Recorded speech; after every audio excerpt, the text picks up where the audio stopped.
Spoilers desde o começo do vídeo, porque assim, eu não me importo mais, acho que muitos de vocês também não, então vamos lá, mais direto ao ponto mesmo. Eu duvido que alguém imaginasse há uns 10, 12 anos que a primeira vez em que a palavra adamantium surgiria no MCU seria pela boca do Harrison Ford e que isso seria tão pouco emocionante, que seria algo tão apático. Pelo menos foi assim comigo. Antigamente eu curtiria bastante a menção a essa liga metálica que cobre o esqueleto do Wolverine e que finalmente seria utilizada no empolgante universo cinematográfico da Marvel daquela época. Mas hoje as coisas estão bem diferentes. E daí eu não vou nem generalizar, porque é claro que tem gente que continua assistindo e continua curtindo, mas eu pulei fora do barco faz tempo. Eu acho que Invasão Secreta foi a gota d'água.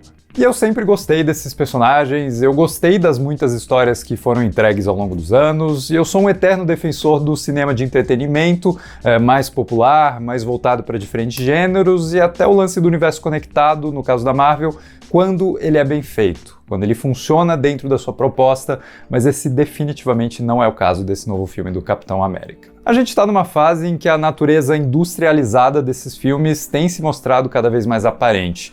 E o cinema é uma arte industrial desde sempre, mas eu acho que os melhores filmes são aqueles que mantêm esse aspecto mais oculto e sustentam melhor essa ilusão, que a gente aceita conscientemente, de que as histórias narradas na telona são verdadeiras, que aqueles universos são reais e que a sua qualidade vem de um ímpeto artístico genuíno dos seus criadores. E não que são um conjunto de decisões corporativas tomadas para manter uma marca, para lançar um produto no mercado, para postar um conteúdo no catálogo de streaming. O que me traz a esse admirável mundo novo, um filme que já chega atormentado por regravações bagunçadas, por um roteiro escrito por 5 pessoas diferentes que precisa costurar diversas histórias dentro do MCU, muitas delas abandonadas por 4 anos, como aquele celestial gigante que saiu do meio do oceano em Eternos, ou até 17 anos pensando nos elementos tirados daquele incrível Hulk que ainda trazia o Edward Norton no papel principal.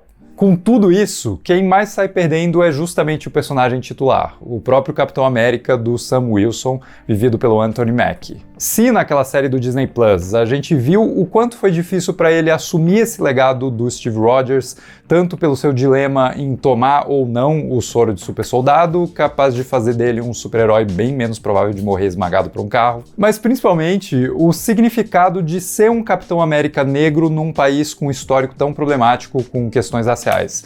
Será que ele gostaria mesmo de se tornar um símbolo desse país que causou tanto mal a pessoas como ele nos últimos séculos? E eu concordo que a série teve vários problemas, mas ao menos ela trazia questões pertinentes que estavam ali completamente vinculadas ao personagem do Sam. E justamente por isso é tão frustrante que esse novo filme não aproveite quase nada dessa base temática tão essencial ao protagonista. Pelo contrário, do jeito que o roteiro usa o Capitão América e o seu alter ego aqui, ele poderia muito bem ser o Steve Rogers do Chris Evans, se não fosse pelo lance da falta de superpoderes. O filme tá sempre lembrando a gente que o Sam não tem super força, que ele não é super resistente, mas daí isso acaba não influenciando em nada as cenas de ação. Com a desculpa de que ele tá protegido pela tecnologia de Wakanda, o cara fica sendo jogado através de prédios, esfaqueado em regiões vitais, atacado violentamente pelos socos do Hulk da vez, e isso nunca é um problema que realmente transforme a dinâmica dessas sequências. Ele não precisa contornar a sua vulnerabilidade enquanto ser humano para poder triunfar sobre os vários desafios físicos que aparecem pelo caminho. Da mesma forma, também não existem tantos desafios psicológicos, morais ou mesmo políticos que façam o Sam precisar pensar fora da caixa, agir com inteligência ou mesmo tomar decisões difíceis que lhe custem algo. O filme tenta demais emular a seriedade de thriller de espionagem do Soldado Invernal, mas é nítido que o roteiro não consegue contornar a sua própria superficialidade, os seus remendos e os seus vícios narrativos. E olha, diálogo expositivo é um mal necessário do cinema, mas dá pra fazer isso de jeitos criativos, ou minimamente interessantes. Só que aqui é tudo muito previsível e preguiçoso. Por exemplo, logo no começo, um soldado anônimo aleatório pergunta diretamente pro Joaquim, o sidekick da vez, de onde veio essa armadura do Sam, e ele responde que veio de Wakanda para atualizar aqueles que não assistiram a série. Ou então, quando o roteiro precisa esclarecer as motivações do presidente Ross, envolvendo a sua relação não resolvida com a filha, o jeito de fazer isso é colocar o Harrison Ford despejando o diálogo expositivo para um assessor político que em tese já deveria saber disso. Aliás, já que eles queriam trazer de volta essa dinâmica entre o Ross e a personagem da Liv Tyler, por que não fazer dela uma participante ativa da história? Por que não escrever algo que force os dois a conviverem e finalmente resolverem o seu conflito? E mesmo se a Liv não pudesse participar muito por conta de agenda ou sei lá mais o que, por que ela não poderia surgir no clímax sendo a pessoa que acalma o monstro vermelho gigante que o seu pai se tornou, ao invés de ser usada numa única ponta gratuita quando tudo já tinha sido resolvido? Mas não, o filme só parece estar interessado em vender pelo marketing que existe um Hulk vermelho nesse filme e que esse Hulk é o Harrison Ford, como se ele tivesse bebido uma versão turminada do sangue de Calimar. E na cabeça da Marvel, isso já seria suficiente para garantir o nosso interesse nessa história. Fazendo isso, eles entregam antes da hora o que poderia ser uma reviravolta bem legal, caso a gente descobrisse essa transformação só dentro do filme mesmo, e sequer aproveitam a chance de usar isso para desenvolver melhor esses personagens. Pensem como seria interessante ver um pai que passou tanto tempo caçando o namorado da filha, por ele ser um monstro aos seus olhos, se tornando esse mesmo monstro e compreendendo finalmente o afeto dessa filha, capaz de enxergar o ser humano por trás do monstro. Mas aí eles teriam que conciliar isso com o Capitão América do Sam, e de novo eu não vejo uma forma tão orgânica de juntar essas duas histórias, mas eu também não estou sendo pago para fazer isso por eles. O nosso querido Sam Raimi, nos filmes do Homem-Aranha, sempre conversou que ele gostava de escolher os vilões pensando em qual dilema do herói ele pretendia trabalhar. E aqui eu não consigo ver uma ligação coerente entre a busca geopolítica por um novo mineral super especial, uma relação fragmentada entre pai e filha, um herói que questiona se ele deveria ter superpoderes ou não, e uma coleção de personagens coadjuvantes que servem ora para martelar o tipo de humor cada vez menos engraçado da Marvel, ora para reciclar elementos que a gente já viu tantas vezes antes. É o caso da personagem Ruth, que faz às vezes da Viúva Negra, da Scarlett Johansson, e que cai de paraquedas aqui sem qualquer necessidade de inchar ainda mais um roteiro já super inchado. Ou então o Giancarlo Esposito tentando pela milésima vez usar os seus trejeitos vilanescos para esconder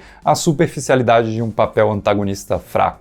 Ou então o próprio Joaquim Torres, que se esforça ali no carisma, mas que parece simplesmente receber uma sobra de poderes que a gente já viu antes. E essa repetição das habilidades dos personagens tem me incomodado bastante, né? Pelo menos até onde eu consigo me importar a ponto de me incomodar, o que não é muito.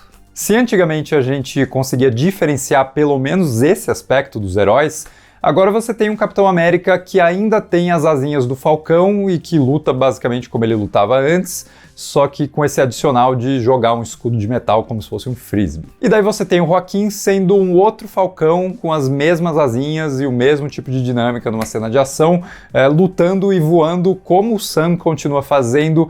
Isso me soa muito, mas muito preguiçoso e cansativo.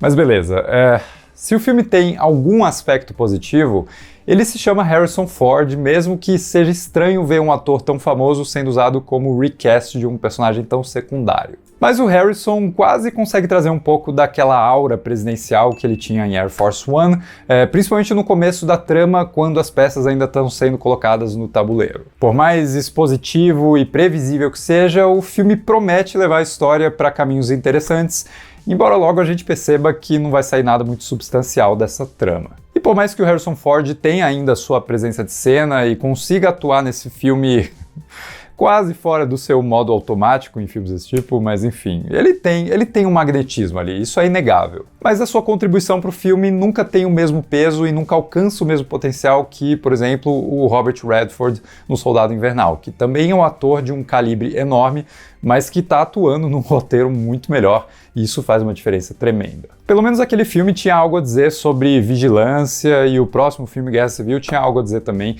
sobre o quanto de interferência um governo claramente suscetível a diferentes agendas deveria ter sobre personagens tão poderosos quanto os Vingadores. E aqui, dessa vez, esse filme não tem nada, sabe?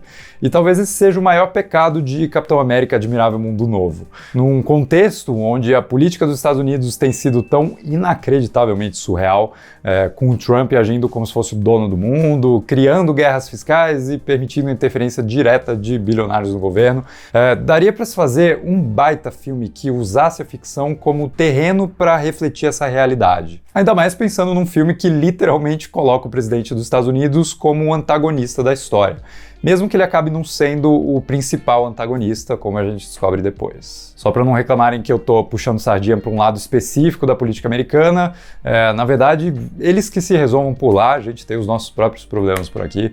Mas a história também poderia ser sobre um líder fraco como Biden, incapaz de gerenciar conflitos externos e internos, inclusive lidando com a própria crescente debilidade, né? Coisa que até existe no filme, na doença do presidente Ross, mas, de novo, isso é só um pedaço mal costurado e mal desenvolvido nesse desconjunto de ideias. O ponto é, o novo Capitão América acaba sendo a pior coisa que um filme do Capitão América poderia ser hoje em dia, que é ser irrelevante. E é claro que isso não surpreende, já que a Disney não está nem um pouco afim de criar inimizade com esse novo governo Trump. O Bob Iger tem voltado atrás em várias diretrizes supostamente progressistas que nortearam os projetos recentes e que honestamente também não estavam funcionando direito. Existe sim um desleixo na condução de tantos filmes que se apoiam na diversidade e na representatividade só porque ela parece ser um caminho mais fácil para o lucro, e não porque essas pautas realmente importem para as empresas. Mas enfim, é realmente uma grande crise e, para mim, antes de qualquer coisa, é uma crise de gestão. A gerência dessas produtoras, seja a Marvel, a Lucasfilm, a Pixar, não está conseguindo encontrar um caminho criativo eficiente, interessante, genuíno e capaz de se conectar com as pessoas. E esse novo filme do MCU é mais uma prova disso. Ele é nitidamente um produto despejado na prateleira de qualquer jeito. Tímido demais para se tornar minimamente relevante, preguiçoso demais para fazer o que ele tenta fazer direito e convenientemente covarde para aproveitar o potencial contemporâneo da sua premissa. Mas diz aí nos comentários o que você achou de Capitão América Admirável Mundo Novo. É claro que tudo isso é só a minha opinião. Vamos continuar essa discussão aqui embaixo. E se você gostou do vídeo, não esquece de deixar um like e se inscrever no canal. E a gente se vê no próximo vídeo.